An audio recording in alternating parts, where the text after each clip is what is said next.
PF கணக்கு வைத்திருக்கும் மக்களுக்கு ஒரு மகிழ்ச்சியான செய்தி வந்துள்ளது. பிஎஃப் பண பரிமாற்றங்களை எளிதாக்கும் நோக்கில் தொழிலாளர் வருங்கால வைப்பு நிதி அமைப்பு இபிஎஃப்ஓ படிவம் 13 பெரிய மாற்றங்களைச் செய்துள்ளது. இந்த முடிவு சுமார் 1.25 கோடி உறுப்பினர்களுக்கு பயனளிக்கும் என்று எதிர்பார்க்கப்படுகிறது.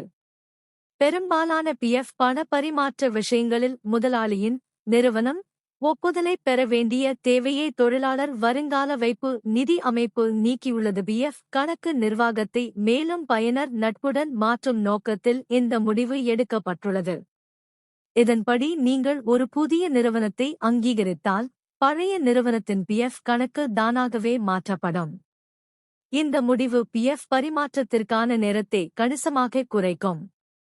முன்னதாக பிஎஃப் பேலன்ஸ் பரிமாற்றத்திற்கு மூல மற்றும் சேருமிட இபிஎஃப்ஓ அலுவலகங்களுக்கு இடையே ஒருங்கிணைப்பு தேவைப்பட்டது. இது அதிக நேரத்தை எடுத்துக்கொண்டது. ஆனால் புதிய விதிகளின்படி மூல அலுவலகம் பரிமாற்ற கோரிக்கையை அங்கீகரித்தவுடன் உறுப்பினரின் பழைய பிஎஃப் கணக்கு தானாகவே சேருமிட அலுவலகத்துடன் இணைக்கப்படும். இது செயலாக்க நேரத்தை குறைக்கும். அதேபோல மற்றொரு முக்கியமான மாற்றமும் செய்யப்பட்டுள்ளது. பிஎஃப் சேமிப்பு 2 பகுதிகளாக பிரிக்கப்பட்டுள்ளது.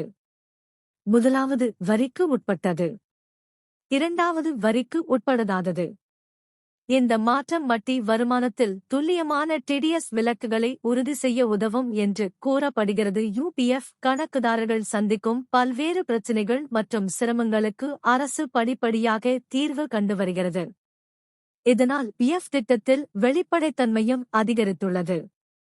பிஎஃப் பணத்தை எடுப்பது எளிதாக்கப்பட்டுள்ளது. இதுபோன்ற பல்வேறு நடவடிக்கைகள் தொடர்ந்து எடுக்கப்பட்டு வருகின்றன.